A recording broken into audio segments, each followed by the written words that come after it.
നമ്മുടെ കൺവെൻഷനുകൾ വളരെ ഗൗരവമായി ദൈവവചനത്തെ അറിയാനുള്ള, പഠിക്കാനുള്ള, അനുസരിക്കാനുള്ള സന്ദർഭമാണ്.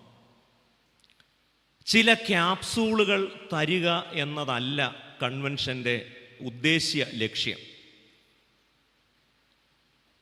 യേശു പടകിൽ കയറി. എവിടൊക്കെ കയറി? യേശു പടകിൽ കയറി, കുരിശിൽ കയറി, വീട്ടിൽ കയറി. 3 പോയിന്റ്. വലിയ അധ്വാനമൊന്നുമില്ല, കാര്യം കഴിഞ്ഞു. സക്കായി മരത്തെ കയറി. എവിടൊക്കെ കയറി? വീട്ടിൽ കയറി, മരത്തെ കയറി. 2 പോയിന്റ്. ഇങ്ങനെ വളരെ ലളിതമായി വചനത്തെ നമ്മൾ കാണുന്നത് കൊണ്ട് പ്രധാനമായി ഉണ്ടാകാവുന്ന ഒരു പ്രശ്നം വചനത്തിൻ്റെ സൗന്ദര്യവും അതിൻ്റെ ആഴവും നമ്മൾ അറിയാതെ പോവുകയാണ്. ഉപരിപ്ലവമായി വചനത്തെ സമീപിക്കാതെ വചനവുമായി യാബോക്ക് തീരത്ത് വെച്ച് യാക്കോബ് ദൈവദൂതനോട് മല്ല് പിടിച്ചതുപോലെ the word of God demands a wrestling. ഈ വചനത്തോടുള്ള നമ്മുടെ ഒരു കൺഫ്രണ്ടേഷനിലും ഈ വചനത്തോടുള്ള ഒരു എൻഗേജ്മെൻറ്റിലും വചനത്തോടുള്ള റെസ്ലിങ്ങിലുമാണ് ഇത്രയൊക്കെ സൗന്ദര്യം വചനത്തിനുണ്ടോ എന്ന് നാം അറിയുന്നത്. അല്ലാതെ ഏതെങ്കിലും ഒത്തുവാക്യങ്ങളുടെ സഹായത്തോടെ 3 പോയിന്റ് ഇൻ്റർനെറ്റിൽ നിന്ന് അടിച്ചു മാറ്റി പറയുന്നതല്ല വചനം. അതല്ല കൺവെൻഷൻ കൊണ്ട് ഉദ്ദേശിക്കപ്പെട്ടിരിക്കുന്നത്. അതുകൊണ്ട് ഗൗരവമായി നമുക്ക് വചനത്തെ സമീപിക്കാം. നമ്മുടെ എല്ലാ സത്യസന്ധതയോടെയും ആത്മാർത്ഥതയോടെയും വചനം നമുക്ക് ഒരുക്കിയിരിക്കുന്ന വിരുന്ന്, അത് ഒരു വെല്ലുവിളിയായി നമുക്കത് സ്വീകരിക്കാം. വചനം തീർച്ചയായും നമ്മൾ ഇപ്പോൾ കൽപ്പിക്കുന്നതിനേക്കാൾ കൂടുതൽ പ്രാധാന്യവും ഗൗരവവും അർഹിക്കുന്നുണ്ട്. നമ്മൾ ഇന്നലെ പറഞ്ഞതും ഇന്ന് തുടരുന്നതുമായ ഒരു ധ്യാന വിഷയം ദൈവഹിതം എന്ന വാക്കാണ്. ഇത് ഉപയോഗിക്കാത്തവരോ ഇത് പറയാത്തവരോ കേൾക്കാത്തവരോ ആരും ഇവിടെയില്ല. എന്നാൽ ഇന്നലെ ചില ഉദാഹരണങ്ങളിലൂടെയും ജോസഫിൻ്റെ ജീവിതത്തിലെ ഒരു പ്രത്യേക അനുഭവത്തിൻ്റെ വെളിച്ചത്തിലും നമ്മൾ മനസ്സിലാക്കാൻ ശ്രമിച്ച ഒരു കാര്യം, ദൈവഹിതം എന്ന ആശയം, എന്ന വാക്ക്, എന്ന വിചാരം എത്രത്തോളം സൂക്ഷ്മതയും ജാഗ്രതയും നീതിബോധവും അർഹിക്കുന്നുവെന്നും അത് ഉപയോഗിക്കുമ്പോൾ ദൈവനീതിക്കും ദൈവസ്നേഹത്തിനും ചേരുന്നതാണോ എന്ന് പല തവണ ആലോചിക്കണമെന്നുമാണ് നമ്മൾ ചുരുക്കത്തിൽ ഇന്നലെ പറഞ്ഞു വെച്ചത്. അതായത് നമ്മൾ ഒരു സംഭവത്തെ, ഒരു അനുഭവത്തെ ദൈവഹിതം എന്ന് പറയുന്നതിന് മുൻപ് ആ അനുഭവം അല്ലെങ്കിൽ ആ സംഭവം ദൈവത്തിൻ്റെ നീതിയോട് ചേർന്ന് നിൽക്കുന്നതാണോ, അത് ദൈവത്തിൻ്റെ ഉണ്മയോടും ദൈവത്തിൻ്റെ സ്വഭാവത്തോടും ദൈവത്തിൻ്റെ സ്നേഹത്തോടും ചേർന്ന് നിൽക്കുന്നതാണോ? മറ്റൊരു തരത്തിൽ പറഞ്ഞാൽ, ദൈവഹിതം എന്ന് നമ്മൾ പറയുന്നതിൻ്റെ ഉള്ളടക്കം ദൈവനീതിയെയും ദൈവത്തിൻ്റെ സ്നേഹത്തെയും പ്രകാശിപ്പിക്കുന്നതായിരിക്കണം. 5 കാര്യങ്ങളാണ് നമ്മൾ ഇന്നലെ, ഒരു കാര്യം, ഒരനുഭവം, ഒരു സംഭവം ദൈവഹിതമാണോ അല്ലയോ എന്ന് പറയുന്നതിന്, തീരുമാനിക്കുന്നതിന് മുൻപ് നമ്മൾ മനസ്സിൽ സൂക്ഷിക്കേണ്ടതായി പറഞ്ഞത്. 1, നമ്മൾ ദൈവഹിതം എന്ന് ഉപയോഗിക്കുന്നത് എൻ്റെ പ്രവൃത്തിയെ ന്യായീകരിക്കാനാണോ? 2, ദൈവഹിതം എന്നത് ദൈവം നമുക്ക് നൽകിയ നന്മതിന്മകളെ വിവേചിക്കാനുള്ള ശക്തി, അത് ശരിയായി ഉപയോഗിച്ചിട്ടുള്ളതാണോ ആ അനുഭവം? 3, ഒരു പ്രവൃത്തിയെ അല്ലെങ്കിൽ ഒരു സംഭവത്തെ ദൈവഹിതം എന്ന് പറയുന്നതിനു മുൻപ് ആ സംഭവത്തിന് കാരണമായ പ്രവൃത്തി ദൈവത്തിൻ്റെ ന്യായവിധി ക്ഷണിച്ചു വരുത്തുന്നതാണോ? ഇതൊക്കെ ഇന്നലെ പറഞ്ഞതായതുകൊണ്ടാണ് ആവർത്തിക്കാത്തത്, വിശദീകരിക്കാത്തത്. 4, ഒരനുഭവത്തെയോ ഒരു സംഭവത്തെയോ ദൈവഹിതമായിരിക്കും എന്ന് പറയുന്നതിന് മുൻപ് അതിൻ്റെ ആ സംഭവത്തിൻ്റെ ഇരകളുടെ പക്ഷത്ത് നിന്ന് ആലോചിച്ചിട്ട് വേണം അതിനെ ദൈവഹിതമാണോ അല്ലയോ എന്ന് പറയാൻ. 5, ഒരു പ്രവൃത്തിയെ നാം ദൈവഹിതമായിരിക്കും എന്ന് പറയുമ്പോൾ ആ പ്രവൃത്തി ദൈവത്തിൻ്റെ സ്വഭാവത്തിന് ചേർന്നതാണോ? ഇത്രയും സൂചനകളുടെ മിനിമം ഇത്രയും സൂചനകളുടെ എങ്കിലും വെളിച്ചത്തിലായിരിക്കണം ദൈവഹിതം എന്ന വാക്ക് നാം ഉപയോഗിക്കേണ്ടത്. ഉൽപ്പത്തി പുസ്തകം 45-ാം അധ്യായം 4 മുതൽ 8 വരെയുള്ള വാക്യങ്ങളിൽ ജോസഫ് 3 പ്രാവശ്യം പറയുന്നുണ്ട്, ദൈവമാണ് എന്നെ ഇവിടെ അയച്ചത്. യോസഫിൻ്റെ ഈ ഒരു പ്രസ്താവന, ഈ ഒരു പരാമർശം ജോസഫിൻ്റെ ജീവിതത്തിൽ നടന്ന സംഭവങ്ങളുടെയും ജോസഫ് നടന്നു തീർത്ത കനൽ വഴികളുടെയും വെളിച്ചത്തിൽ ആലോചിക്കുമ്പോൾ എന്നെ ഇവിടെ ദൈവം അയച്ചു എന്ന് പറയുന്നതിൻ്റെ അർത്ഥം എന്തായിരിക്കും? ഉൽപ്പത്തി പുസ്തകം 37-ാമത്തെ അധ്യായത്തിൽ ജോസഫിൻ്റെ കുടുംബം ഒരു ഡിസ്ഫങ്ഷണൽ കുടുംബമായിരുന്നു. ഒട്ടും പൊരുത്തമില്ലാത്ത പൊരുത്തക്കേടുകളുടെ ഒരു കൂടാരമായിരുന്നു ജോസഫിൻ്റെ വീട്. സ്നേഹത്തിനു വേണ്ടിയും അധികാരത്തിനു വേണ്ടിയും ധനത്തിനു വേണ്ടിയുമുള്ള വടംവലി, സഹോദരനെ കൊല്ലാനുള്ള ഒരു തീരുമാനത്തിലേക്ക് നടക്കുന്നു. അപ്പോൾ സഹോദരങ്ങൾ ചേർന്ന് അവരിൽ ഒരാളായിരുന്ന ജോസഫിനെ കൊല്ലാൻ ശ്രമിക്കുന്നു. പിന്നീട് അത് കിണറ്റിലിടാനുള്ള തീരുമാനമാകുന്നു. അവസാനം അത് മിസ്രയീമിൽ ജോസഫിനെ വിൽക്കുന്നതിലേക്കെത്തി. അപ്പോൾ ഇവിടെ നടക്കുന്നത് വയലൻസ് ആണ്. സഹോദരനെ കൊല്ലാൻ ശ്രമിക്കുന്നതായാലും അവനെ മറ്റുള്ളവർക്ക് വിൽക്കുന്നതായാലും, അവിടെ 20 വെള്ളിക്കാശിന് വിൽക്കുന്നു എന്നാണ് പറയുന്നത്, വിൽക്കുന്നതായാലും കൊല്ലുന്നതായാലും സഹോദരനെ വിൽക്കുന്നതായാലും അത് വയലൻസ് ആണ്. വയലൻസ് എന്തിൻ്റെ പേരിലായാലും അത് ദൈവഹിതം ആകുമോ? മറ്റൊരു തരത്തിൽ പറഞ്ഞാൽ ചതിയും അക്രമവും കാലുവാരലും കൊലപാതകവും സഹോദര നിന്ദയും എന്നിവയൊക്കെ യാതൊരു ലജ്ജയുമില്ലാതെ ചെയ്യുന്നവരെ കൂട്ടുപിടിച്ച് ജോസഫിനെ കുറിച്ചുള്ള ദൈവത്തിൻ്റെ ഹിതം നടപ്പിലാക്കാൻ തക്കവണ്ണം ദൈവം ശക്തിയില്ലാത്തവനാണോ? ചതിയും സഹോദര നിന്ദയും അക്രമവും കാലുവാരലും അല്ലാതെ ഒരു മനുഷ്യനെ കുറിച്ച് ദൈവത്തിനുള്ള തൻ്റെ ഇഷ്ടം, പദ്ധതി നടപ്പിലാക്കാൻ ദൈവത്തിന് സാധിക്കത്തില്ലേ? ദൈവം തൻ്റെ സ്വഭാവത്തിന് ചേരാത്ത പ്രവൃത്തികളിലൂടെയാണോ ഒരു വ്യക്തിയെക്കുറിച്ചുള്ള ദൈവത്തിൻ്റെ ഹിതം ദൈവം നടപ്പിലാക്കുന്നത്?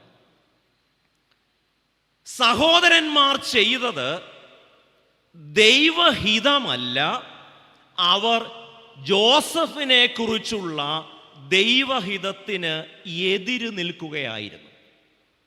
അത് അവരുടെ പ്രസ്താവനയിൽ തന്നെ ഉണ്ട്. 37-ാം അധ്യായത്തിൻ്റെ 20-ാമത്തെ വാക്യം ഇങ്ങനെ പറയുന്നു, we will see that what will become of his dreams. അവൻ്റെ സ്വപ്നത്തിന് എന്തു വരും എന്ന് നമുക്ക് കാണാം. ഇത്രയും കാര്യങ്ങളാണ് നമ്മൾ ഇന്നലെ പറഞ്ഞത്. ഇത്രയും സംക്ഷിപ്തമായി പറഞ്ഞതിൻ്റെ ഒരു കാര്യം, അതിൻ്റെ തുടർച്ചയിലാണ് നമ്മൾ ഇന്ന് ബാക്കി കാര്യങ്ങൾ മനസ്സിലാക്കാനായിട്ട് പോകും. ഇന്ന് മനോരമയിൽ ഇന്നലെ പ്രസംഗിച്ചതിനെക്കുറിച്ച് ഒരു സംക്ഷിപ്തം ഉണ്ടായിരുന്നു. ഞാൻ പറഞ്ഞതുമായിട്ട് യാതൊരു ബന്ധവുമില്ല, എങ്കിലും അതും ദൈവഹിതമായിരിക്കുമെന്ന് ഞാൻ കർത്താവിൽ അങ്ങ് ആശിക്കുകയാണ്. അതുകൊണ്ട് ഇന്നലെ പത്രത്തിൽ വന്നതല്ല ഞാൻ ഈ പറഞ്ഞത്. അതിനാണ് ഇത് ഇത്രയും കാര്യം വീണ്ടും വീണ്ടും ആവർത്തിച്ച് ഞാൻ പറഞ്ഞത്.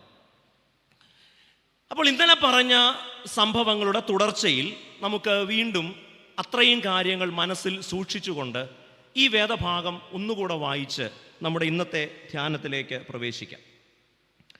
ഉൽപ്പത്തി പുസ്തകം 45-ാം അധ്യായം 4 മുതൽ 8 വരെയുള്ള വാക്യങ്ങൾ. ഇന്നലെ വായിച്ച ഭാഗമാണ്, അതേ ഭാഗമാണ് നമ്മൾ ഇന്ന് വീണ്ടും ധ്യാനിക്കുന്നത്. യോസഫ് സഹോദരന്മാരോട് ഇങ്ങോട്ട് അടുത്തു വരുവീൻ എന്ന് പറഞ്ഞു. അവർ അടുത്തു ചെന്നപ്പോൾ അവൻ പറഞ്ഞത്, നിങ്ങൾ മിസ്രയേമിലേക്ക് വിറ്റുകളഞ്ഞ നിങ്ങളുടെ സഹോദരൻ യോസഫ് ആകുന്നു ഞാൻ. എന്നെ ഇവിടെ വിറ്റതുകൊണ്ട്, ആ വാക്ക് അടിവരയിടണം, എന്നെ ഇവിടെ വിറ്റതുകൊണ്ട് നിങ്ങൾ വ്യസനിക്കേണ്ട, വിഷാദിക്കുകയും വേണ്ട. ജീവരക്ഷയ്ക്കായി ദൈവം എന്നെ നിങ്ങൾക്ക് മുൻപേ അയച്ചതാകും. ദേശത്ത് ക്ഷാമം ഉണ്ടായിട്ട് ഇപ്പോൾ 2 സംവത്സരമായി. ഉഴവും കൊയ്ത്തുമില്ലാത്ത 5 സംവത്സരം ഇനിയും ഉണ്ട്. ഭൂമിയിൽ നിങ്ങൾക്ക് സന്തതി ശേഷിക്കേണ്ടതിനും വലിയൊരു രക്ഷയാൽ നിങ്ങളുടെ ജീവനെ രക്ഷിക്കേണ്ടതിനും ദൈവം എന്നെ നിങ്ങൾക്ക് മുൻപേ അയച്ചിരിക്കുന്നു. ആകയാൽ നിങ്ങളല്ല, ദൈവമത്രേ എന്നെ ഇവിടെ അയച്ചത്. പ്രാർത്ഥിക്കാം. ഞങ്ങളെ സ്നേഹിക്കുന്ന ദൈവമേ, സ്വർഗീയ നല്ല പിതാവേ, വീണ്ടും ഒരിക്കൽ കൂടെ നിന്റെ വചനത്തിൻ്റെ അത്ഭുതം കാണുവാൻ, നിന്റെ വചനത്തിൻ്റെ സൗന്ദര്യം അറിയുവാൻ, നിന്റെ വചനത്തിൻ്റെ ആഴങ്ങളിലേക്കും അതിൻ്റെ ഉള്ളറകളിലേക്കും അതിൻ്റെ സങ്കീർണതകളിലേക്കും ദൈവകൃപയിൽ ശരണപ്പെട്ട് പ്രവേശിപ്പാൻ ഞങ്ങൾക്ക് തന്ന ഈ ഭാഗ്യ പദവിക്കായി ഞങ്ങൾ നിന്നെ സ്തുതിക്കുന്നു. കർത്താവെ, കഴിഞ്ഞ 7 ദശാബ്ദക്കാലം നിന്റെ വചനം പ്രഘോഷിച്ച ഈ പുണ്യഭൂമിയിൽ, ഈ തലമുറയിൽ ഞങ്ങൾക്ക് ഈ കൺവെൻഷൻ്റെ ഭാഗമാകുവാൻ അവിടുന്ന് ഞങ്ങൾക്ക് സഹായിച്ചതോർത്ത് ഞങ്ങൾ നിന്നെ സ്തുതിക്കുന്നു. കർത്താവെ, നിന്റെ വചനം എത്രയെത്ര സന്ദർഭങ്ങളിൽ ഞങ്ങളുടെ ജീവിതത്തിൽ അത്ഭുതം പ്രവർത്തിച്ചിട്ടുണ്ട്. സൗഖ്യത്തിൻ്റെ രൂപത്തിലും ദിശാബോധത്തിൻ്റെ രൂപത്തിലും സമാധാനത്തിൻ്റെ രൂപത്തിലുമൊക്കെ നിന്റെ വചനം ഞങ്ങളുടെ ജീവിതത്തിൽ ചെയ്തതായ വൻ ക്രിയകളെ ഞങ്ങൾ നന്ദിയോടെ ഓർക്കുന്നു. ആ ഓർമ്മയിൽ ഞങ്ങൾ വീണ്ടും തിരുവചനം കേൾപ്പാൻ ഒരുങ്ങുമ്പോൾ, പ്രിയ കർത്താവേ, നിന്റെ ആത്മാവ് ഞങ്ങളുടെ ഉള്ളങ്ങളിൽ അവിടുന്ന് പരിവർത്തിക്കണമേ. നീ ആഗ്രഹിക്കുന്ന വിധത്തിൽ നിന്റെ ഹിതം മനസ്സിലാക്കുവാൻ, നിന്റെ സ്നേഹത്തിന് ചേരുന്ന വിധത്തിൽ നിന്റെ ഹിതം തിരിച്ചറിയുവാൻ, നിന്റെ നീതിയോട് അനുരൂപപ്പെടുന്ന വിധത്തിൽ ദൈവഹിതത്തെ മനസ്സിലാക്കുവാൻ കർത്താവെ ഞങ്ങൾക്ക് അവിടുന്ന് സഹായിക്കണമെന്ന് ഞങ്ങൾ പ്രാർത്ഥിക്കുന്നു. ഞങ്ങൾക്ക് നേതൃത്വം നൽകുന്ന ഞങ്ങളെ പ്രിയപ്പെട്ട തിരുമേനിക്കായും തിരുമേനിയോട് ചേർന്ന വിവിധ നിലകളിൽ ഈ ഭദ്രാസനത്തിന് നേതൃത്വം നൽകുന്നവർക്കായും പ്രാർത്ഥിക്കുന്നു. അവരുടെ അധ്വാനവും പരിശ്രമങ്ങളും ഒന്നും പാഴായി പോകരുതേ എന്ന് ഞങ്ങൾ പ്രാർത്ഥിക്കുന്നു. പ്രാർത്ഥനാപൂർവം ഞങ്ങൾ നിന്റെ തിരുസന്നിധിയിൽ ഇരിക്കട്ടെ. വചനത്താൽ ഞങ്ങളെ അനുഗ്രഹിക്കണമേ, വചനത്താൽ ഞങ്ങളെ ശുദ്ധീകരിക്കണമേ, വചനത്താൽ ഞങ്ങളെ ശക്തീകരിക്കണമേ. യേശുവിൻ്റെ നാമത്തിൽ ഞങ്ങൾ പ്രാർത്ഥിക്കുന്നത് കരുണയോടെ കേൾക്കണമേ. ആമേൻ. ഇന്നലെ നമ്മൾ മനുവസ് പിള്ളയുടെ പുസ്തകത്തിലെ ഒരു കാര്യം പറഞ്ഞാണ് തുടങ്ങിയത്. ഇന്ന് ആമുഖമായി ഒരു ചെറുകഥ പറയാം. വിനു ഏബ്രഹാമിൻ്റെ ജീവിതത്തിൻ്റെ ന്യായങ്ങൾ എന്നാണ് ആ കഥയുടെ പേര്. വളരെ ലളിതമായ, കേവലം 3 പേജുള്ള ഒരു ചെറുകഥ, ഒരു കൊച്ചു കഥ. ഇത് ഒരു മലഞ്ചരിവിലുള്ള കുറച്ച് മരങ്ങളെ കുറിച്ചാണ്. ഒരു ദിവസം വസന്തം വന്നു. ആ മലഞ്ചെരുവിലുള്ള എല്ലാ മരങ്ങളും പൂത്തു, നിറയെ പുഷ്പങ്ങൾ, ഒരു മരം ഒഴിച്ച്. അപ്പോൾ ഈ കാറ്റിലിങ്ങനെ പൂക്കളുള്ള ഈ മരങ്ങൾ അതിൻ്റെ ശിഖരങ്ങൾ കുലുക്കി വല്ലാതെ സന്തോഷിക്കുമ്പോൾ പൂക്കാലം വിരുന്നു വരാത്ത ഈ ഒറ്റ മരം അതിന് ഈ മറ്റു മരങ്ങൾ തന്നെ കളിയാക്കുന്നത് പോലെ തോന്നുകയാണ്. വലിയ സങ്കടവും നിരാശയുമൊക്കെയായി വസന്തം വിരുന്നു വരാത്ത, പൂക്കാലം എത്തി നോക്കാത്ത ഈ മരം തലകുനിച്ചു നിൽക്കുന്നു. ഒരു ദിവസം അതുവഴി ഒരു മാലാഖ വന്നു. മാലാഖ എല്ലാ മരങ്ങളോടും കുശലം ചോദിച്ചു. ഒറ്റ മരത്തിൻ്റെ അടുക്കൽ വന്നപ്പോൾ പറഞ്ഞു, നീ എന്താ ഇങ്ങനെ സങ്കടപ്പെട്ടിരിക്കുന്നേ? അപ്പോൾ ഈ പൂക്കളില്ലാത്ത മരം പറഞ്ഞു, നോക്കിക്കേ, ഈ മലഞ്ചെരുവിലെ എല്ലാ മരങ്ങളും ഇങ്ങനെ പൂക്കൾ നിറഞ്ഞു നിൽക്കുകയാണ്, എനിക്ക് മാത്രം പൂക്കളില്ലല്ലോ, എന്നെ മാത്രം വസന്തം സന്ദർശിച്ചില്ലല്ലോ. അപ്പോൾ ഈ മാലാഖ പറയുന്നുണ്ട്, ഇത് സ്വർഗത്തിൻ്റെ നീതിയാണ്. ഏതാനും ആഴ്ചകൾ കഴിഞ്ഞപ്പോൾ എവിടെ നിന്നാണെന്ന് അറിയില്ല, കുറേ കിളികൾ ഈ മലഞ്ചെരുവിലെത്തി. ഈ കിളികളെല്ലാം സന്ദർശിച്ചത് പൂക്കളുള്ള മരങ്ങളെയാണ്. കിളികൾക്ക് പോലും ഈ ഒറ്റ മരത്തെ വേണ്ട. എടാ, പൂക്കൾക്ക് പോലും എന്നെ വേണ്ടായല്ലോ എന്ന് ഈ ഒറ്റ മരം ഇങ്ങനെ ദുഃഖിച്ചു നിൽക്കുമ്പോൾ ഓരോ മരങ്ങളിൽ നിന്നായി നിലവിളികൾ ഉയരുന്നുണ്ട്. ശ്രദ്ധിച്ചപ്പോഴാണ് മനസ്സിലായത്, ഈ വന്ന കിളികളെല്ലാം തങ്ങളുടെ കൂർത്ത ചുണ്ടുകൊണ്ട് ഈ ചെറുമരങ്ങളുടെ പട്ട കാർന്നു തിന്നുകയാണ്. ഏതാനും ദിവസങ്ങൾക്കുള്ളിൽ വസന്തം സന്ദർശിച്ച ഈ മരങ്ങളെല്ലാം അസ്ഥിപഞ്ജരങ്ങളായി. അവിടെ അസ്ഥിപഞ്ജരമാകാതിരുന്നത് ഒറ്റ മരം മാത്രം. മാലാഖ വീണ്ടും മലഞ്ചെരുവിലെത്തി.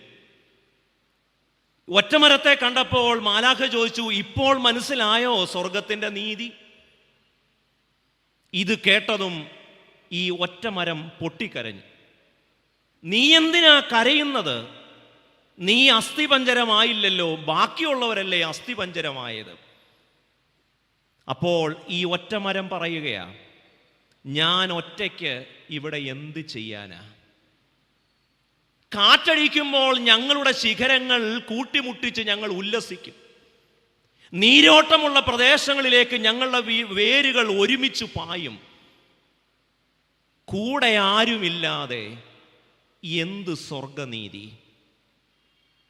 എല്ലാവരും നശിച്ചിട്ട് ഞാൻ മാത്രം ബാക്കിയാവുന്നത് എന്ത് സ്വർഗനീതിയാണ്?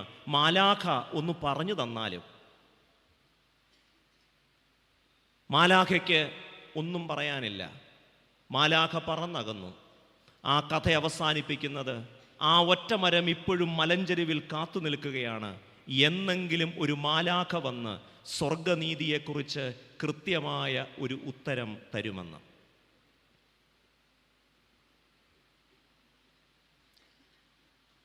ജോസഫിൻ്റെ കഥയിൽ ഒന്നാം ഭാഗത്ത്, അല്ലെങ്കിൽ അതിൻ്റെ ഒന്നാമത്തെ ഘട്ടത്തിൽ കാണുന്നത് സഹോദരന്മാരുടെ വയലൻസ് ആണ്.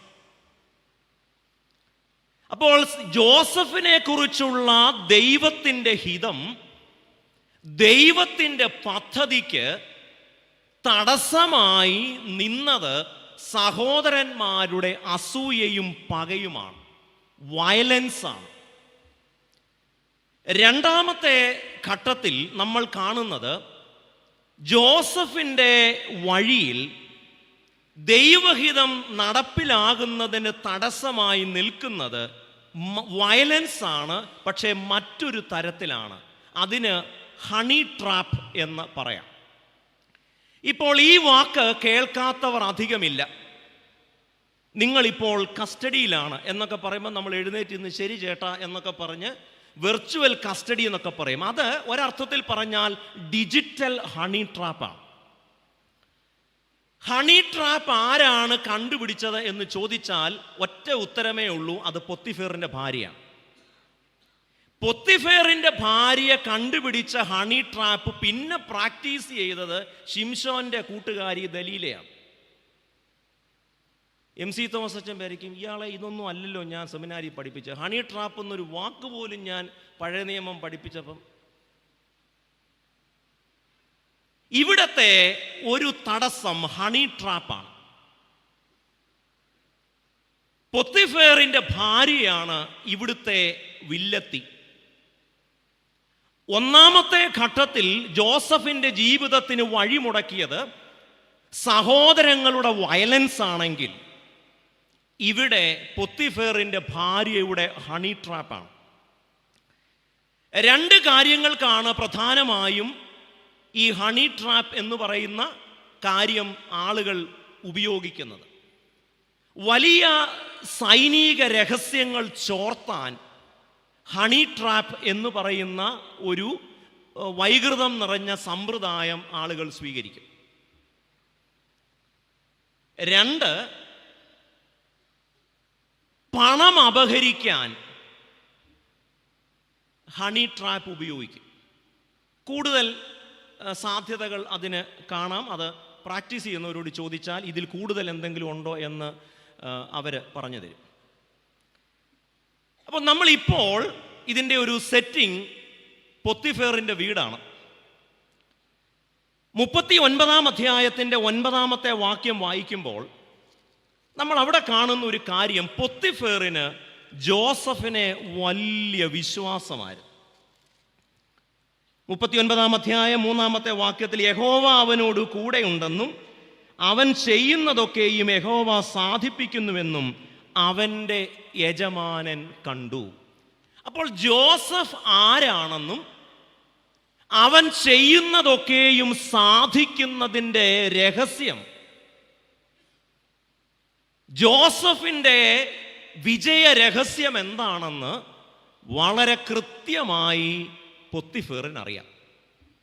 അതുകൊണ്ട് ഈ സകലത്തിനും ജോസഫിനെ പൊത്തിഫേർ അധിപതിയാക്കി. കാരണം ദൈവം കൂടെയുള്ള മനുഷ്യനാണ് ജോസഫ്. 39-ാം അധ്യായം 23-ാം വാക്യം അവസാനിക്കുമ്പോൾ ഇങ്ങനെ പറയുന്നുണ്ട്, യഹോവ അവനോട് കൂടെ ഇരുന്നത് കൊണ്ട് അവൻ ചെയ്തതൊക്കെയും സാധിച്ചുവെന്ന്. അപ്പോൾ ദൈവം കൂടെയുണ്ടെന്ന് യഹോവയിൽ വിശ്വസിക്കാത്ത ഈജിപ്ഷ്യൻ അകമ്പടി നായകൻ എന്ന് പറഞ്ഞാൽ ഫറവോന്റെ സുരക്ഷാ സംവിധാനങ്ങളുടെ ചുമതലയുള്ള ആളാണ് പൊത്തിഫേർ. ഈ പൊത്തിഫേറിന്റെ ഭാര്യ ജോസഫിനെ സ്വാധീനിക്കാനായിട്ട് ശ്രമിക്കുന്നു. ധാരാളം വ്യാഖ്യാനങ്ങൾ ആ ഭാഗവുമായി ബന്ധപ്പെടുത്തി പറയാം. പലപ്പോഴും നമ്മൾ ഉപയോഗിക്കുന്നത് അതിൻ്റെ ഒരു സെക്ഷുവൽ ഡയമെൻഷൻ മാത്രമാണ്. എന്നാൽ പഴയ നിയമത്തിൽ ഉപയോഗിച്ചിരിക്കുന്ന ഈ ഭാഗം വിവരിക്കാൻ ഉപയോഗിച്ചിരിക്കുന്ന വാക്കുകളിലെല്ലാം പൊത്തിഫേറിന്റെ ഭാര്യ സംസാരിക്കുന്നത് അധികാരത്തിൻ്റെ ഭാഷയിലാണ്.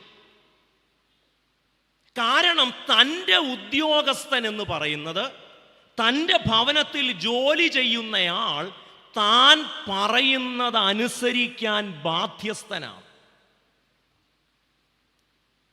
ഇവിടെയാണ് നമ്മളൊരു കോൺഫ്ലിക്റ്റ് ഓഫ് ലോയൽറ്റി കാണുന്നത്.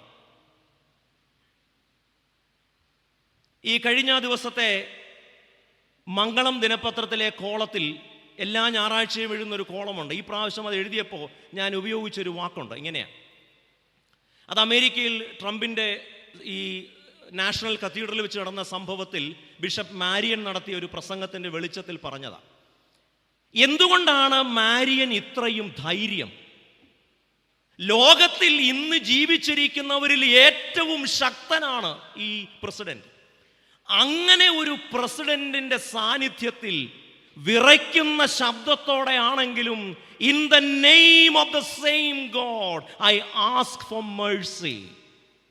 കാരണം തലേ ദിവസം പ്രസിഡന്റ് പറഞ്ഞു, ദൈവത്തിന്റെ വലിയ കൃപയാണ് ഞാൻ അനുഭവിക്കുന്നത്.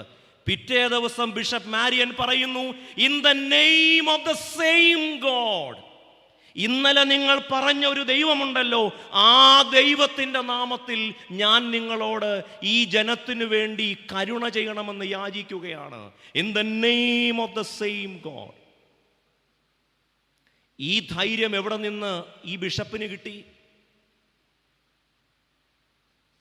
ബിഷപ്പിനെ വിളിച്ചത് ദൈവമാണെന്ന് ഉറപ്പുള്ളത് കൊണ്ടാണ്. തൻ്റെ സ്ഥാനം എന്നത് ആശ്രിത നിയമനമല്ല എന്നുറപ്പുള്ളത് കൊണ്ട്. ആശ്രിത നിയമനമായി സ്ഥാനവും പദവിയും ലഭിക്കുന്നവർക്ക് സായിപ്പിനെ കാണുമ്പോൾ കവാത്തു മറക്കും.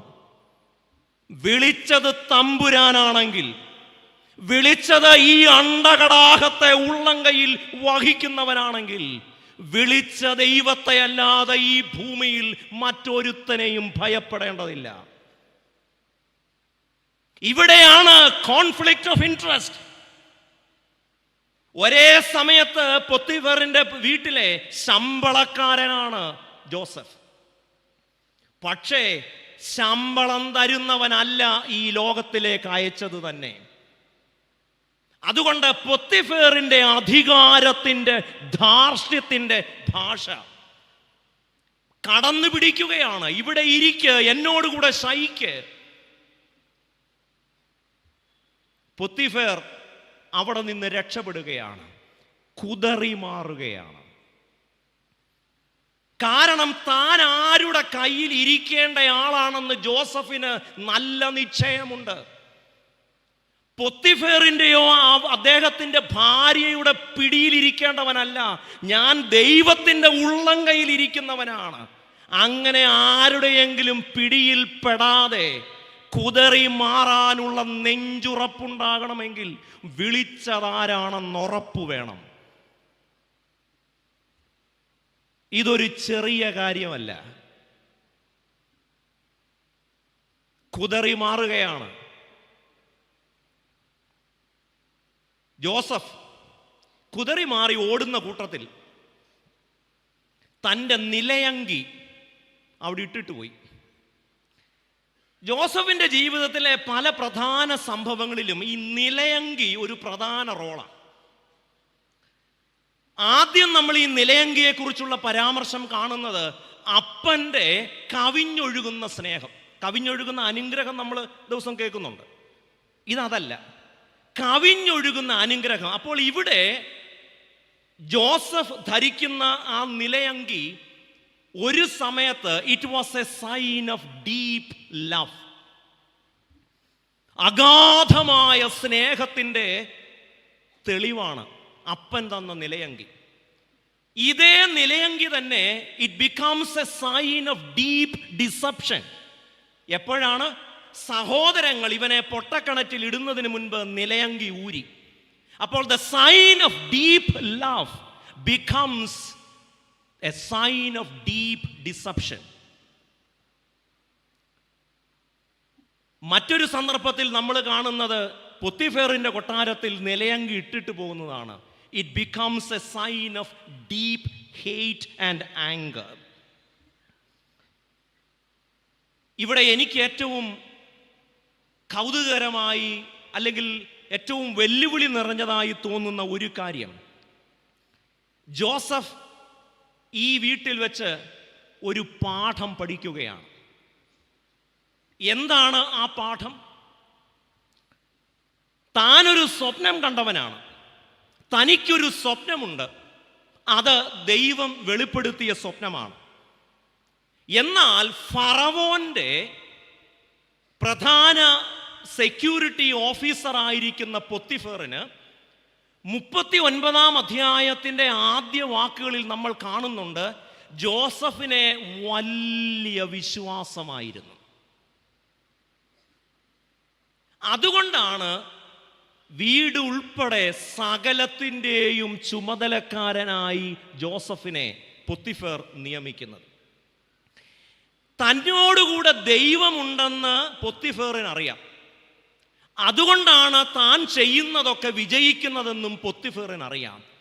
എന്നാൽ ജോസഫിനെ വലിയ വിശ്വാസമുള്ള പൊത്തിഫർ എത്ര പെട്ടെന്നാണ് കാലുമാറുന്നത്!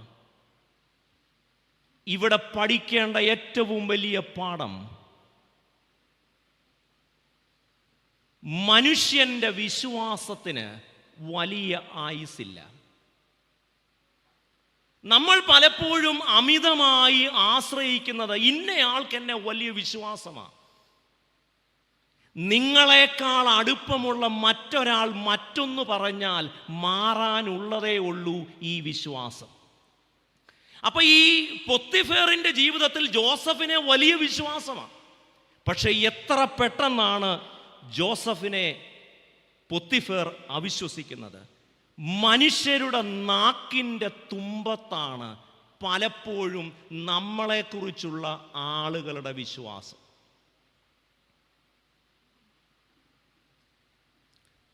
ഞാനൊരു ഉദാഹരണം പറയാം. എന്നെ ഒരു കഞ്ചാവ് കേസിൽ പിടിച്ചു എന്ന് വിചാരിക്കുക. പിടിച്ചില്ല, ഉദാഹരണമാണ്. ഇനി അതെടുത്തിട്ട് മുറിച്ചേച്ച് മോത്തിയച്ഛനെ കഞ്ചാവ് കേസിൽ പിടിച്ചു എന്നൊക്കെ പറഞ്ഞ് അങ്ങനെ കേട്ടാൽ സജു അച്ഛൻ എന്തോ പറയും?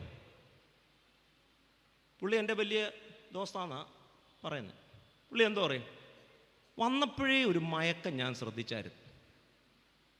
ഇവിടെ വന്നപ്പോൾ എന്നോട് എന്താ പറഞ്ഞത്? നീ എൻ്റെ ചങ്കാണ്, എന്തൊരു സ്നേഹമാണ്, ഒരു തേങ്ങയില്ല.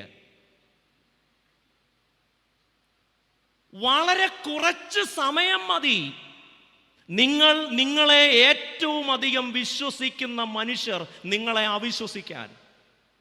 പലപ്പോഴും നമ്മളെക്കുറിച്ചുള്ള വിശ്വാസവും അവിശ്വാസവും അടുപ്പക്കാരും അടുപ്പക്കാരികളും അടുക്കളക്കാരികളും കൊടുക്കുന്ന വാർത്തയെ അനുസരിച്ചാണ്.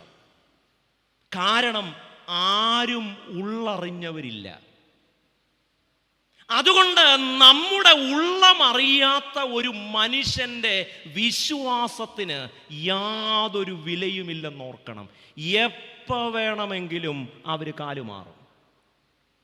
കാരണം ആ വ്യക്തിയുടെ നമ്മളോടുള്ള വിശ്വാസം അടുപ്പക്കാരുടെ പിന്നാമ്പുറ കഥകളിൽ അടിസ്ഥാനപ്പെട്ട. എത്ര പെട്ടെന്നാണ് ജോസഫിനെ പൊത്തിഫേർ അവിശ്വസിക്കുന്നത്. ഇവിടെ നമ്മൾ കാണുന്നത് ഒരു വലിയ ഹണി ട്രാപ്പ്.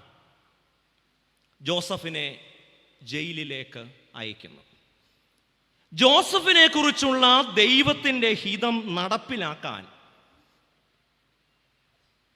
ദൈവമാണ് എന്നെ മിസ്രയീമിലേക്ക് അയച്ചതെന്ന് ജോസഫ് പറയുമ്പോൾ ആ വഴിയിൽ ജോസഫ് നേരിട്ട ഒരു പരീക്ഷയാണ് പൊത്തിഫേറിന്റെ ഭവനത്തിൽ നടന്നത്. ആ ഹണി ട്രാപ്പ് ദൈവഹിതമാണോ അല്ലയോ?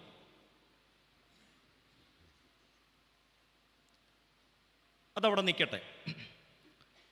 ജോസഫിന്റെ ജീവിതത്തിന്റെ അടുത്ത സംഭവം ഉൽപ്പത്തി പുസ്തകം 40-ാം അധ്യായം.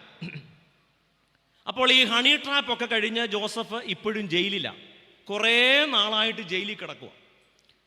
അങ്ങനെ ഇരിക്കുമ്പോൾ വേറെ 2 സഹോദരന്മാരും കൂടെ ഫറവോൻ ഇഷ്ടപ്പെടാത്തത് കൊണ്ട് അവിടെ ജയിലിലായി. ഒന്ന് പാനപാത്രവാഹകനും അപ്പക്കാരനും, കപ്പ് ബെയറർ ആൻഡ് ബട്ട്ലർ. ഇവരെല്ലാവരും കൂടെ ഒരു നമ്മുടെ ബോച്ചയെ പറഞ്ഞ പോലെ എല്ലാവരും കൂടി ഒരു ഫെലോഷിപ്പായിട്ട് അവരവിടെ ഇങ്ങനെ കഴിയുക. ഇങ്ങനെ കഴിയുന്നതിനിടയ്ക്ക് ഈ 2 സഹോദരന്മാർക്ക് ഒരു സ്വപ്നം ഉണ്ടാകുന്നു. അത് വിശദീകരിക്കേണ്ട 40-ാം അധ്യായത്തിലുള്ളത്. അപ്പോൾ രാവിലെ എഴുന്നേറ്റപ്പോൾ ഇവരിങ്ങനെ ആകെ കിളി പോയിരിക്കുക. 2 സ്വപ്നം കണ്ട് എന്താണെന്നൊരു പിടിയില്ല. അപ്പോൾ ഇവരിങ്ങനെ വിഷണ്ണരായി മ്ലാനവതരായിരിക്കുമ്പോൾ ജോസഫ് ചോദിക്കുന്നു, എന്താ നിങ്ങളിങ്ങനെ വല്ലാതെ നിരാശരായി മൂകരായി ഇരിക്കുന്നേ? അപ്പോൾ അവർ പറഞ്ഞു, ഞങ്ങൾ 2 സ്വപ്നം കണ്ടു. ഒരുത്തനോട് പറഞ്ഞു നിന്നെ റീഇൻസ്റ്റേറ്റ് ചെയ്യും. ആരാണ്? പാനപാത്രവാഹകനോട് പറഞ്ഞു രാജാവ് നിനക്ക് നഷ്ടപ്പെട്ട സ്ഥാനം തിരിച്ചു തരും. മറ്റവനോട് പറഞ്ഞു നിന്റെ കാര്യത്തിൽ ഒരു തീരുമാനമായി, നീ ഇനി എപ്പോൾ പടമായി എന്ന് ചോദിച്ചാൽ മതി. ജോസഫ് പറഞ്ഞതുപോലെ സംഭവിച്ചു. അപ്പക്കാരൻ പടമായി, ഭിത്തിയേലായി. രാജാവ് അവനെ കൊന്നു. എന്നാൽ പാനപാത്രവാഹകനെ റീഇൻസ്റ്റേറ്റ് ചെയ്തു.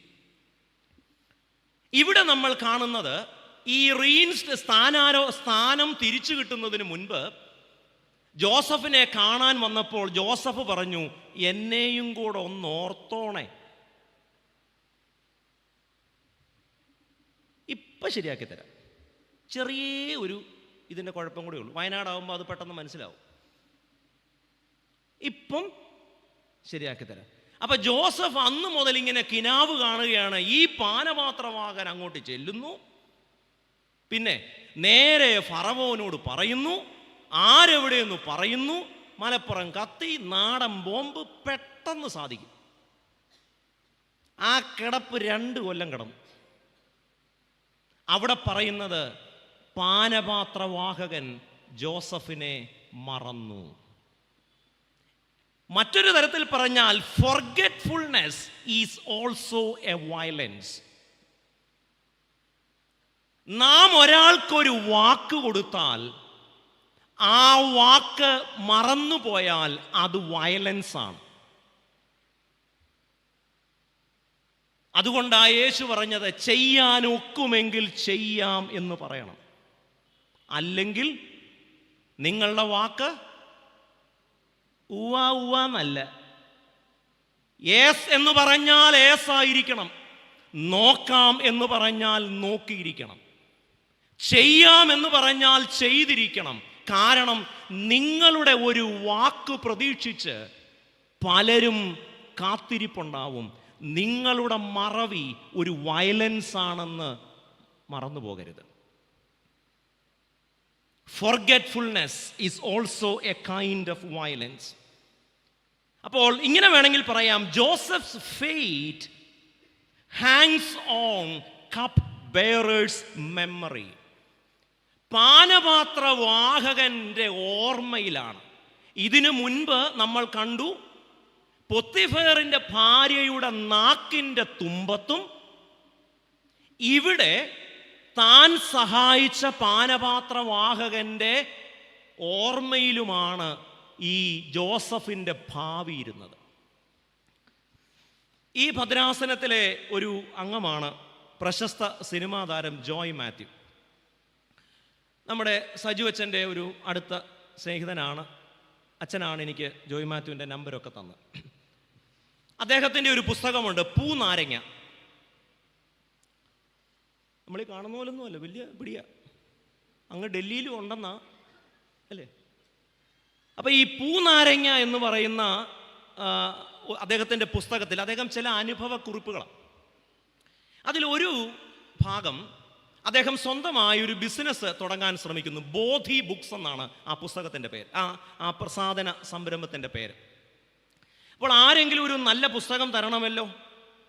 അങ്ങനെ ഇരിക്കെ ചെറുകഥാകൃത്തായ അക്ബർ കക്കട്ടിൽ അദ്ദേഹത്തെ വിളിച്ചിട്ട് പറഞ്ഞു, ഇന്നതുപോലെ പുനത്തിൽ കുഞ്ഞബ്ദുള്ളയുടെ സ്മാരക ശിലകൾ യൂണിവേഴ്സിറ്റിയുടെ പഠന പുസ്തകമാക്കുകയാണ്, ഒന്ന് ചോദിച്ചാൽ ചിലപ്പം അത് പ്രിന്റിങ്ങിന് കിട്ടും.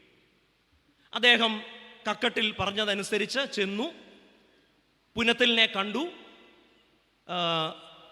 അഡ്വാൻസ് കൊടുത്തു, എല്ലാം ശരിയാക്കാമെന്ന് പറഞ്ഞു. കുറച്ച് കഴിഞ്ഞ് പറഞ്ഞു, എനിക്ക് കുറെ കൂടെ പണം വേണം, എങ്ങനെയൊക്കെയോ കഷ്ടപ്പെട്ട് ഓൾറെഡി ഈ പുസ്തക പ്രസാധന സംരംഭം നഷ്ടത്തിൽ പോവാം, ഈ കടം എങ്ങനെ വീട്ടുമെന്നറിയുമ്പോഴാണ് പുനത്തിൽ വീണ്ടും പൈസ ചോദിക്കുന്നത്. എന്നാലും ഇതൊരു ബമ്പർ ഓഫറല്ലേ, കളയാൻ പറ്റുമോ? പിന്നെയും കുറെ പൈസ കൊണ്ട കൊടുത്തു. അങ്ങനെ യൂണിവേഴ്സിറ്റിക്ക് കൊടുക്കേണ്ട സമയമായപ്പോൾ അദ്ദേഹം 10,000-ലധികം പുസ്തകങ്ങൾ അടിച്ചു. അപ്പോഴാണ് അറിയുന്നത് DC ബുക്സും ഇതേ പുസ്തകം അടിച്ചു. അപ്പോൾ ഈ ജോയ് മാത്യുവിൻ്റെ ബോധി ബുക്സും പുനത്തിൽ കുഞ്ഞബ്ദുള്ളയും തമ്മിൽ കൃത്യമായ പ്രമാണമൊന്നും എഴുതി വെച്ചിട്ടില്ല. കാരണം അദ്ദേഹം പറഞ്ഞു, കോഴിക്കോട്ടുകാർക്ക് വാക്കാ വലുതെന്ന്. ആ ഡയലോഗ് ഭയങ്കര രസമാണ്. കോഴിക്കോട്ടുകാർക്ക് വാക്കാണ് വലുത്, അതുകൊണ്ട് എഗ്രിമെൻ്റ് ഒന്നുമില്ല. പക്ഷേ DC ബുക്സുമായിട്ടൊരു എഗ്രിമെൻ്റ് ഉണ്ടാക്കി അവർ പുസ്തകം ഇറക്കി. ഇതിനിടയിൽ യൂണിവേഴ്സിറ്റിയിൽ നിന്നൊരു കത്ത് വന്നു, നിങ്ങളുടെ പുസ്തകത്തേക്കാൾ വില കുറവാണ് DC ബുക്സ്, അതുകൊണ്ട് നിങ്ങളുടെ ഓഫർ സ്വീകരിക്കാൻ ബുദ്ധിമുട്ടുണ്ട് DC ബുക്സ്. എന്തോ ചെയ്യും? കടത്തിൻ്റെ മേൽ കടമാകെ കുഴഞ്ഞു. പുന്നത്തിലിനെ ചെന്ന് കണ്ടു. അപ്പോൾ പറഞ്ഞു, ഞാൻ അങ്ങനെ എന്തോ ചെയ്തു പോയി, അങ്ങനെ ഇങ്ങനെ. അപ്പോൾ പറഞ്ഞു, ഒരു കാര്യം ചെയ്യാം, നിൻ്റെ നഷ്ടം മുഴുവൻ ഞാൻ നികത്താം. പനമരത്തിനടുത്ത് എനിക്ക് കുറച്ച് സ്ഥലമുണ്ട്, അത് വിൽക്കുമ്പോൾ ഞാൻ തരാം. അവസാനം മരിക്കാറായപ്പോഴാണ് അറിയുന്നത്, പനമരം എന്ന് പറയുന്ന ഒരു സ്ഥലമല്ലാതെ പനമരത്തിനടുത്ത് പുനത്തിലിന് സ്ഥലമില്ല. അപ്പോൾ ആ സംഭവത്തിൽ പറയുന്നത്, ഞങ്ങൾക്ക് എന്താ വലുത്? വാക്കാണ് വലുത്. ഈ വാക്കും പ്രതീക്ഷിച്ച് ജോയ് മാത്യു ഇരുന്നിരുന്നിരുന്ന് അവസാനം പൈസയും പോയി, പുനത്തിൽ മരിക്കുകയും ചെയ്തു. പനമരം ഉണ്ടെന്നല്ലാതെ അതിനടുത്തൊരു തേങ്ങയും. ഇത്രയും കാലം ഈ മനുഷ്യൻ ജീവിച്ചത് പുനത്തിൽ പറഞ്ഞ ഒറ്റ വാക്കിൻ്റെ ബലത്തിലാണ്. പ്രിയമുള്ളവരെ, ചില മനുഷ്യർ നമ്മുടെ ഒരു വാക്ക് വിശ്വസിച്ചായിരിക്കും അവർ കാത്തിരിക്കുന്നത്. ഈ അടുത്ത സമയത്ത് ഞാൻ ശുശ്രൂഷ ചെയ്ത ഒരു പള്ളിയിലെ ഒരാൾ എന്നെ വന്ന് പറഞ്ഞു, അച്ഛാ 2 ദിവസത്തിനുള്ളിൽ 5 ലക്ഷം രൂപ വേണം. അതിൻ്റെ പശ്ചാത്തലമൊന്നും സാങ്കേതിക കാരണങ്ങൾ കൊണ്ട് സഭാവിരുദ്ധമാകുന്നതുകൊണ്ട് അത് പറയാൻ പറ്റത്തില്ല. അപ്പം ഞാൻ ആ കൊച്ചിനോട് ഒറ്റ കാര്യം പറഞ്ഞുള്ളൂ, എൻ്റെ കയ്യിൽ പൈസയില്ല, പക്ഷേ തിങ്കളാഴ്ച രാവിലെ നീ വരുമ്പോൾ ഞാൻ ചത്തില്ലെങ്കിൽ നിനക്ക് ആ കാശ് തരും. അവൾ തിരിച്ചുപോയി. വലിയ സങ്കടത്തോടും പ്രതീക്ഷയോടും ഒക്കെ തിങ്കളാഴ്ച രാവിലെ എന്നെ കാണാൻ വന്നപ്പോൾ 5 ലക്ഷം രൂപയുടെ ചെക്ക്, ഞാൻ 2-3 ചെക്കുകൾ മൊത്തം 5 ലക്ഷം രൂപയ്ക്കുള്ളത് കൊടുത്തു. അപ്പം ഞാൻ പറഞ്ഞു, ഈ ദിവസങ്ങളിൽ നിനക്ക് ടെൻഷൻ ഉണ്ടായിരുന്നോ? അച്ഛൻ പറഞ്ഞൊരു വാക്കുണ്ട്, ഞാൻ ചത്തില്ലെങ്കിൽ നിനക്ക് ഈ പൈസ തിങ്കളാഴ്ച രാവിലെ എത്തിക്കും. ഞാൻ ഏതാണ്ട് പൊണ്ണക്കാര്യം ചെയ്തു എന്ന് പറയാനല്ല വന്നത്. പലപ്പോഴും നമ്മൾ പറയുന്ന ഒരു വാക്കേൽ തൂങ്ങി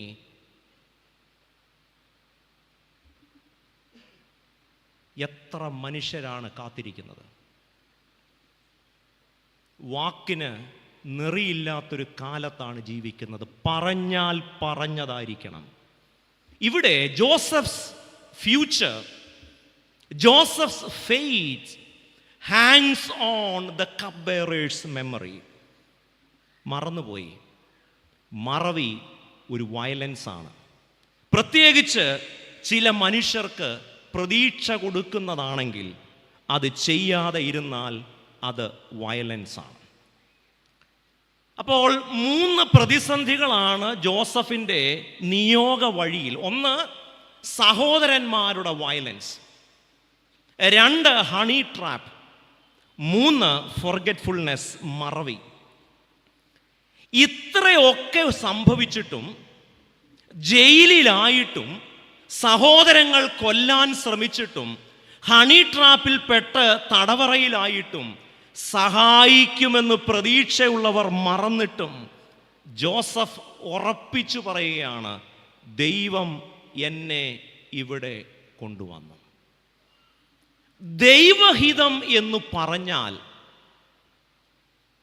അത് ദൈവത്തിൻ്റെ ഹിതമാണെങ്കിൽ, ആ വാചകം ശ്രദ്ധിക്കണം, ദൈവഹിതം എന്ന് ഞാനും നിങ്ങളും വിശ്വസിക്കുന്നത് ദൈവത്തിൻ്റെ ഹിതമാണെങ്കിൽ, ആരെല്ലാം ചതിച്ചാലും, ആരെല്ലാം കെണിയിൽപ്പെടുത്തിയാലും, ആരെല്ലാം കാലുവാരിയാലും, ആരെല്ലാം തടവറയിലാക്കിയാലും, എന്നെക്കുറിച്ചുള്ള ദൈവത്തിൻ്റെ ഹിതം, അത് ദൈവത്തിൻ്റെ ഹിതമാണെങ്കിൽ അത് അവൻ നടത്തിയിരിക്കും.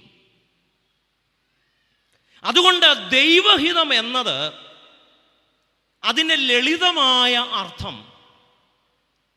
എൻ്റെ പ്രവൃത്തികളെ ന്യായീകരിക്കാനുള്ള ഒരു തന്ത്രമല്ല, മറിച്ച് എല്ലാവരും കൈവിടുമ്പോൾ, വാക്കു പറഞ്ഞവർ മറന്നുപോകുമ്പോൾ,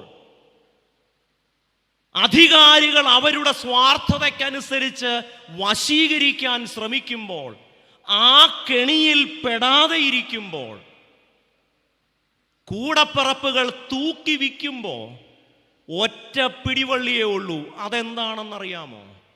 ദൈവത്തിനൊരു ഹിതമുണ്ട്. അതുകൊണ്ട് ഇത് സാധാരണക്കാരൻ്റെ പിടിവള്ളിയാകുമ്പോൾ ഇത് രണ്ടു പേർക്ക് ഒരേ സമയത്ത് പിടിവള്ളിയാണ്. അധികാരികൾക്ക് അവരുടെ മര്യാദകേടുകളെയും നെറികേടുകളെയും ന്യായീകരിക്കാനുള്ള ആയുധമാകുമ്പോൾ, സാധാരണക്കാരന് ദൈവഹിതം എന്ന് പറയുന്നത് അവസാനത്തെ പിടിവള്ളിയാണ്.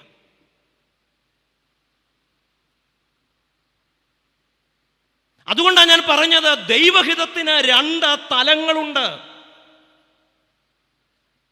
ചില ആളുകൾക്ക് അത് അവസാനത്തെ പിടിവള്ളിയ. ഇതല്ലാതെ, ഇത് വിശ്വസിക്കുകയല്ലാതെ, ഇതിൽ പിടിക്കുകയല്ലാതെ മുന്നോട്ട് പോകാൻ യാതൊരു വഴിയുമില്ല. എന്നാൽ ഇതേ ദൈവഹിതത്തെ വെപ്പണൈസ് ചെയ്യുന്നവരാണ് അധികാരികൾ. അവർക്ക് ഇതൊരു ആയുധമാകുമ്പോൾ, അധികാരവർഗത്തിന് ദൈവഹിതം ആയുധമാകുമ്പോൾ, അശരണർക്കും നിരാലംബർക്കും അതൊരാശ്രയമാണ്. ജോസഫ് ആരുണ്ട് കൂടെ?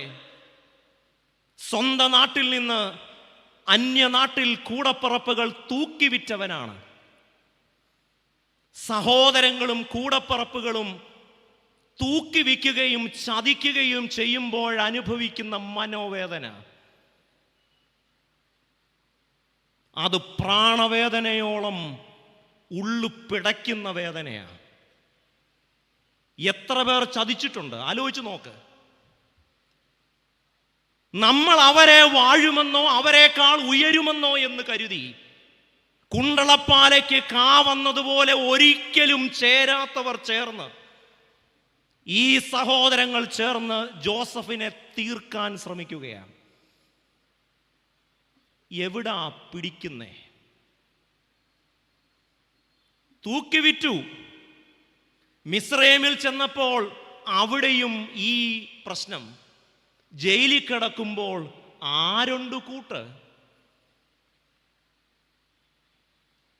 ഒരുത്തനെ സഹായിച്ചു, അവൻ കൂടെ നിൽക്കുമെന്ന് കരുതി അവൻ വാക്ക് പറഞ്ഞു, മറന്നുപോയി. നിസ്സഹായരുടെ പിടിവള്ളിയാണ് ദൈവഹിതം. ഒന്നും ആശ്രയിക്കാനില്ലാത്തവന്, ഒന്നിലും പിടിക്കാനില്ലാത്തവന് പിടിക്കാനുള്ള ഏക പിടിവള്ളിയാണ് ദൈവഹിതം.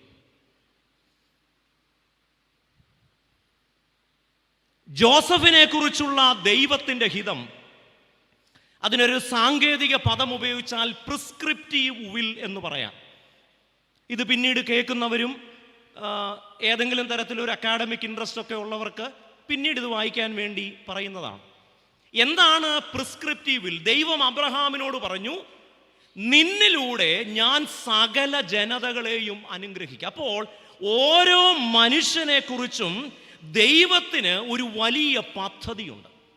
അത് കേവലം ഒരു വ്യക്തിയെക്കുറിച്ചുള്ള പദ്ധതിയല്ല, ലോകത്തെക്കുറിച്ചുള്ള ദൈവത്തിൻ്റെ പദ്ധതിക്കുള്ളിലാണ് നമ്മളെക്കുറിച്ചുള്ള ദൈവത്തിൻ്റെ പദ്ധതി. ആ വാചകം ശ്രദ്ധിക്കണം. നമ്മൾക്ക് ഓരോരുത്തരെ കുറിച്ചും ദൈവത്തിനൊരു പദ്ധതിയുണ്ട്. ഈ പദ്ധതിയെ കേവലം വ്യക്തിപരമായി മാത്രം കാണരുത്.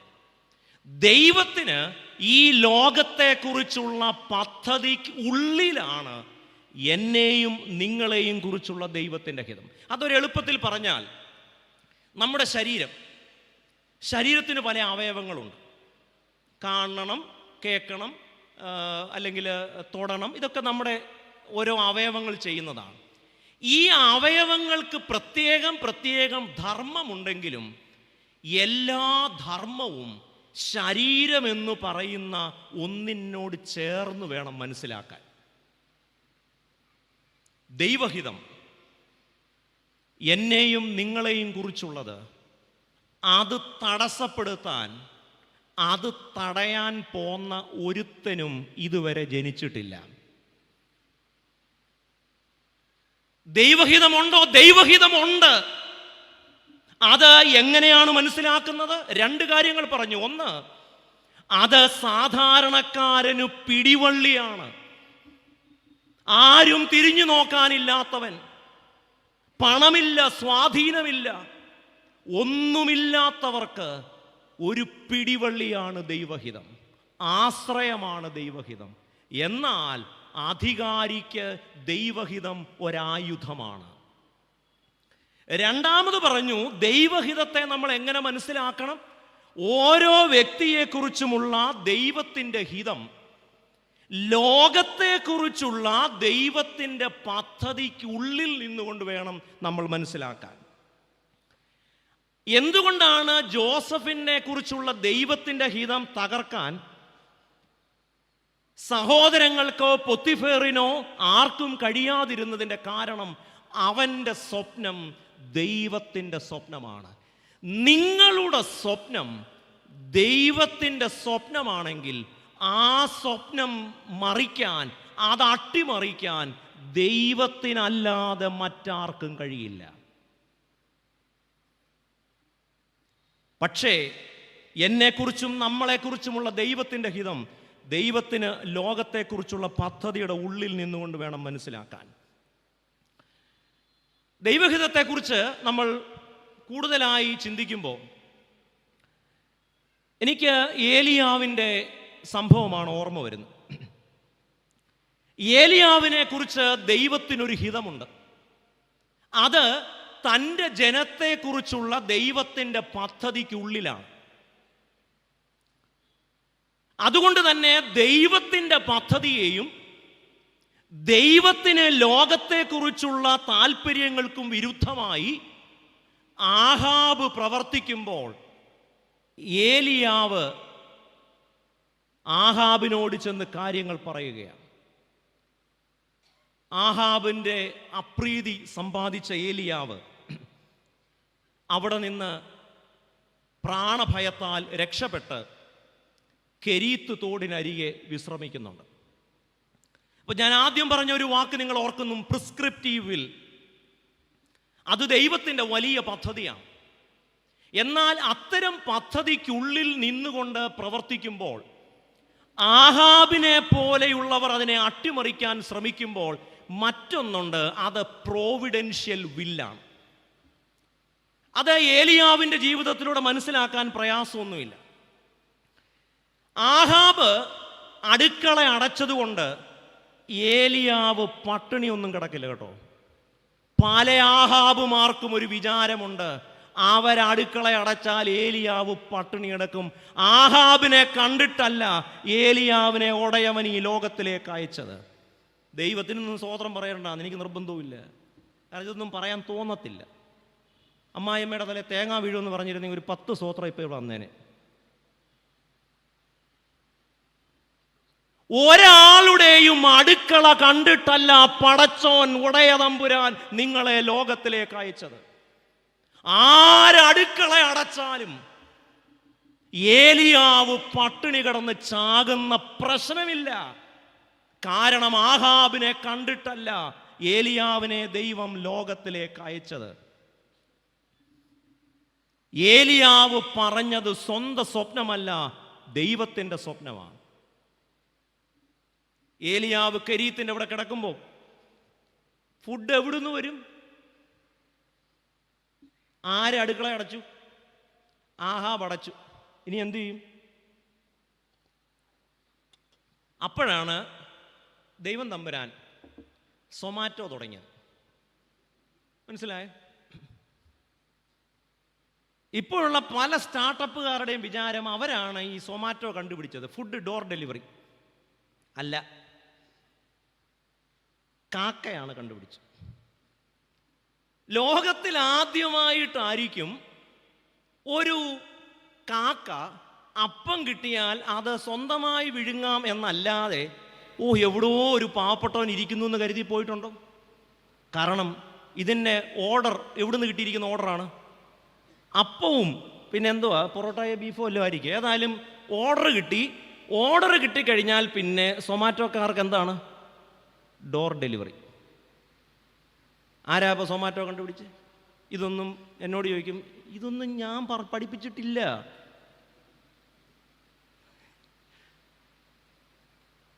ഇവിടെ ഓർക്കേണ്ട ഒരു കാര്യം, ആഹാബ് അടുക്കള അടച്ചാലും കാക്ക ചാകാത്തടത്തോളം നീ ചാകില്ല. അതുകൊണ്ട് ഏതെങ്കിലും ഒരു ആഹാബ് പണിമുടക്കി എന്നതുകൊണ്ടോ, ആരെങ്കിലും നിങ്ങൾക്കുള്ള അന്നം മുടക്കി എന്നതുകൊണ്ടോ, സഹോദരങ്ങൾ തൂക്കിവിറ്റതുകൊണ്ടോ, ഹണി ട്രാപ്പിൽ പെടുത്തി എന്നതുകൊണ്ടോ ദൈവം മനുഷ്യൻ അടയ്ക്കുന്ന വഴികൾ, മുടക്കുന്ന വഴികൾ ദൈവം പുതിയ വഴി തുറക്കും.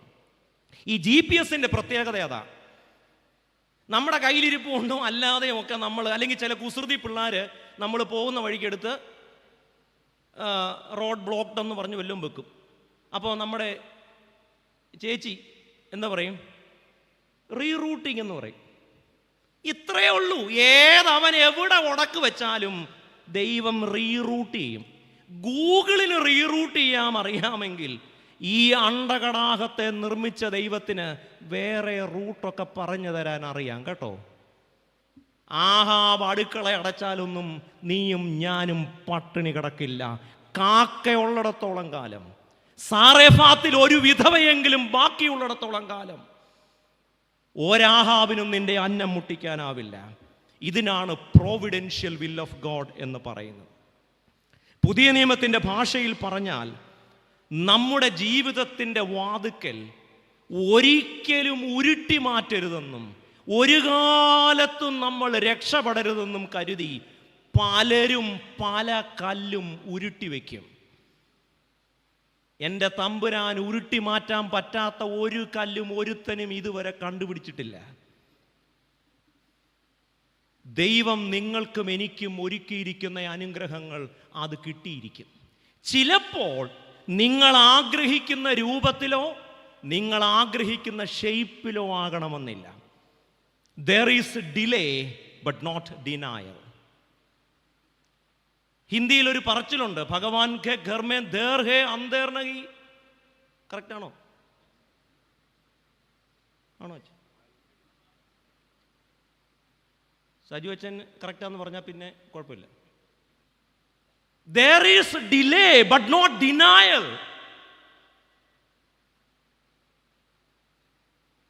റോമാക്കാരും സൈനികരും യേശുവിൻ്റെ കല്ലറയ്ക്കൽ കല്ലുരുട്ടി വെച്ചു. ഇവൻ ഒരു കാലത്തും പുറത്തു വരരുത്. എൻ്റെ ചേട്ടാ, ഈ കല്ല് എനിക്കുരുട്ടി മാറ്റാൻ പാടായിരിക്കും, പക്ഷെ എന്നെ ഇങ്ങോട്ട് വിട്ടൊരുത്തനുണ്ടല്ലോ, അവൻ ഉരുട്ടി മാറ്റാൻ പറ്റാത്ത ഒരു കല്ലുമില്ല ചേട്ടാ. ഇതാണ് ദൈവം അയച്ചു എന്ന് പറയുന്നവൻ്റെ നെഞ്ചുറപ്പാണിത്. ഇത് പൈസ കൊടുത്താൽ കിട്ടത്തില്ല, സെമിനാരി കിട്ടത്തില്ല.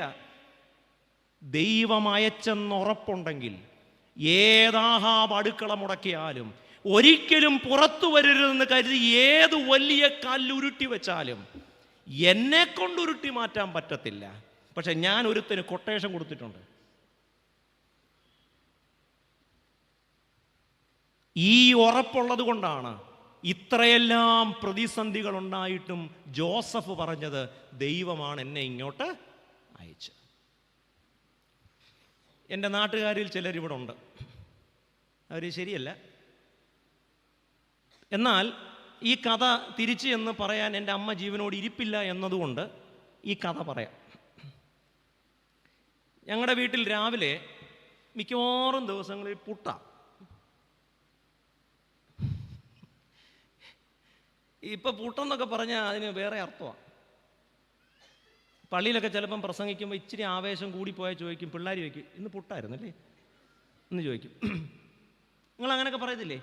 ഇത് ആ നോട്ടിൻ്റെ അത് എഴുതി വെക്കണ്ട പുട്ടിൻ്റെ കാര്യം കേട്ടോ.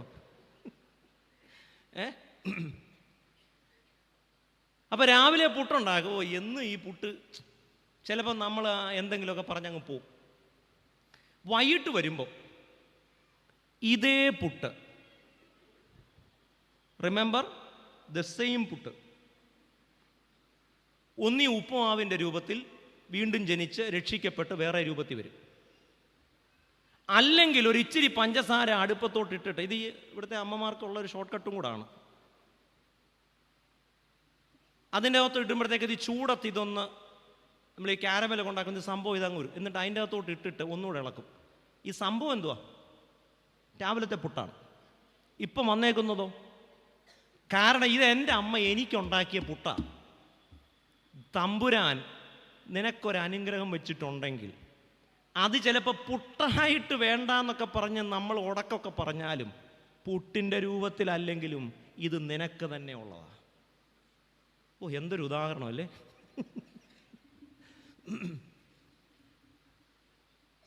എനിക്ക് പെട്ടെന്ന് മനസ്സിൽ വന്നൊരു ഉദാഹരണം അത്. ഞാൻ എന്തിനാ പറയും, ജോസഫിനെ കുറിച്ച് ദൈവത്തിനൊരു പദ്ധതിയുണ്ട്. പക്ഷേ ഓരോരോ റോഡ് ബ്ലോക്ക് വരുന്നത് കൊണ്ട് ദൈവത്തിന് റീറൂട്ട് ചെയ്യേണ്ടി വന്നു. ഇവിടെ ഇരിക്കുന്ന എന്നെ കേൾക്കുന്ന സഹോദരങ്ങളും പ്രിയപ്പെട്ടവരുമേ, there might be delay in your life, but that doesn't mean you are denied of what God has reserved for you.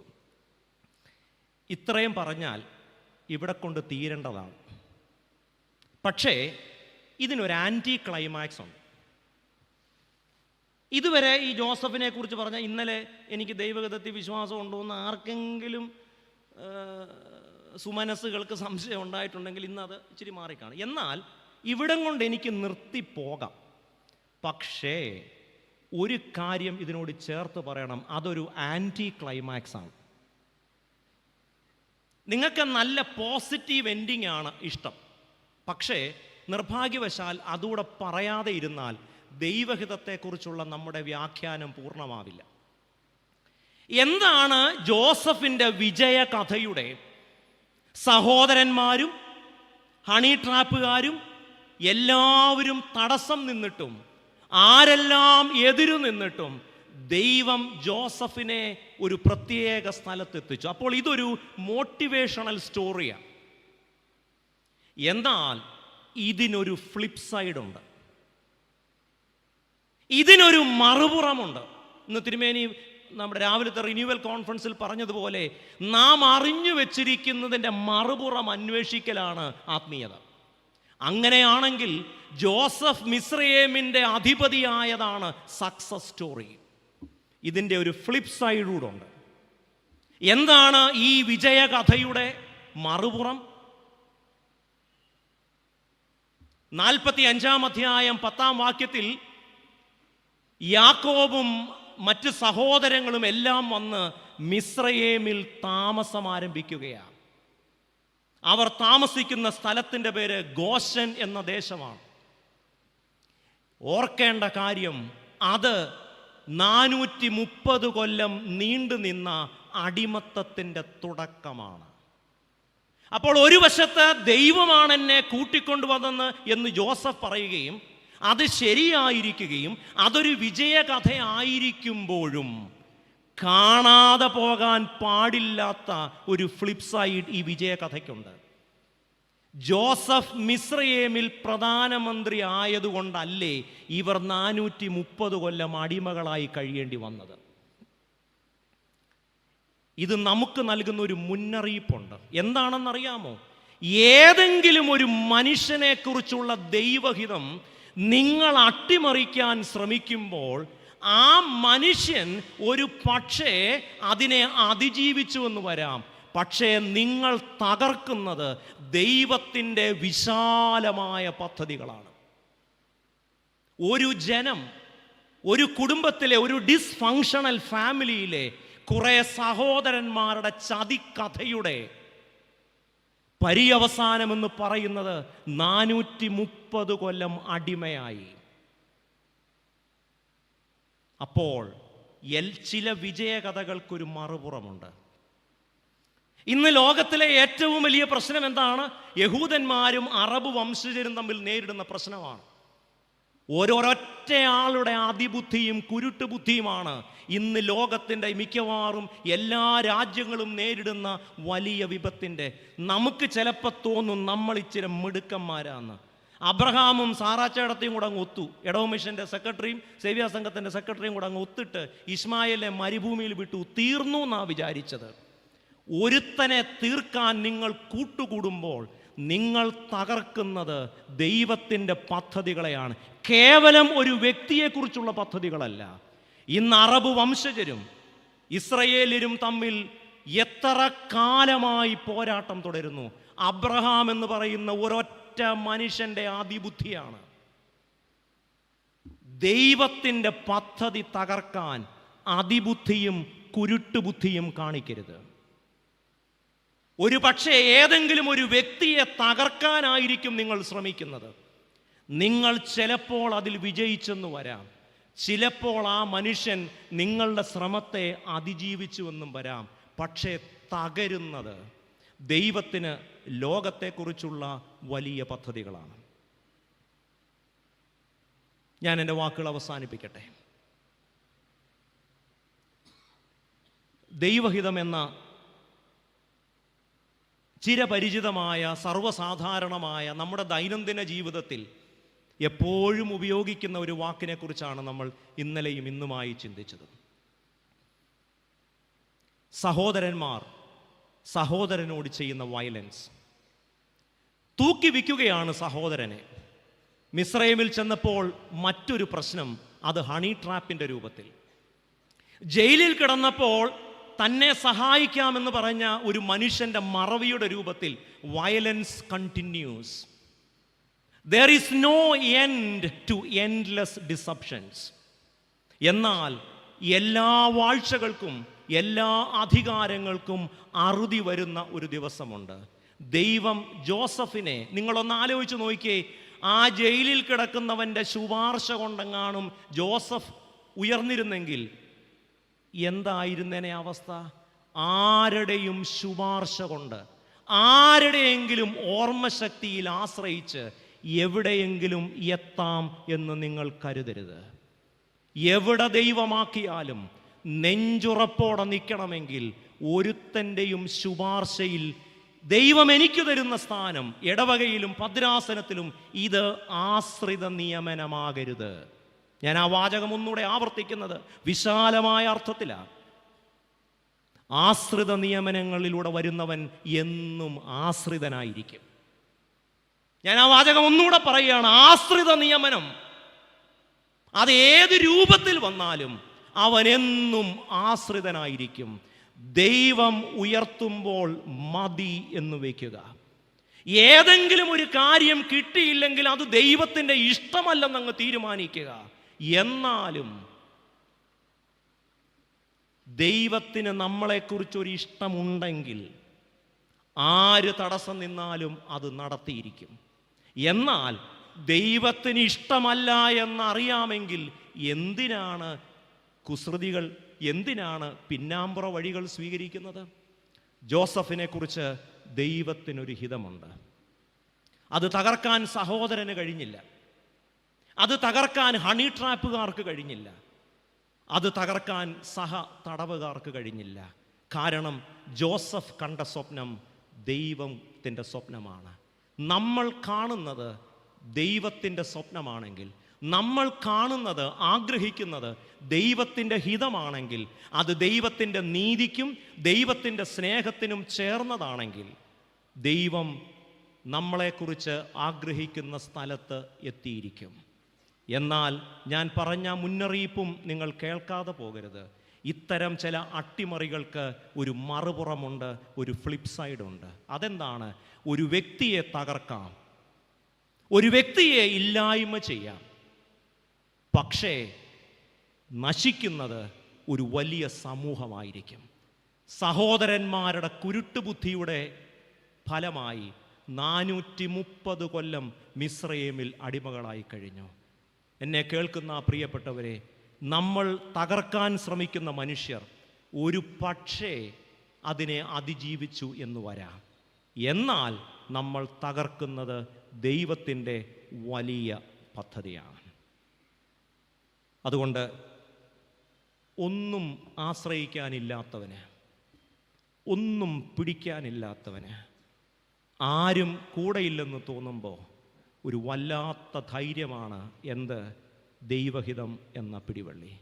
ആര് മറക്കട്ടെ, ആര് ചതിക്കട്ടെ, ആര് കാലുവാരട്ടെ, ഈ ഒരൊറ്റ പിടിവള്ളിയിൽ പിടിച്ച് നിങ്ങൾക്ക് മറുകരയെത്താം. എന്താണ് ആ പിടിവള്ളി? ദൈവത്തിൻ്റെ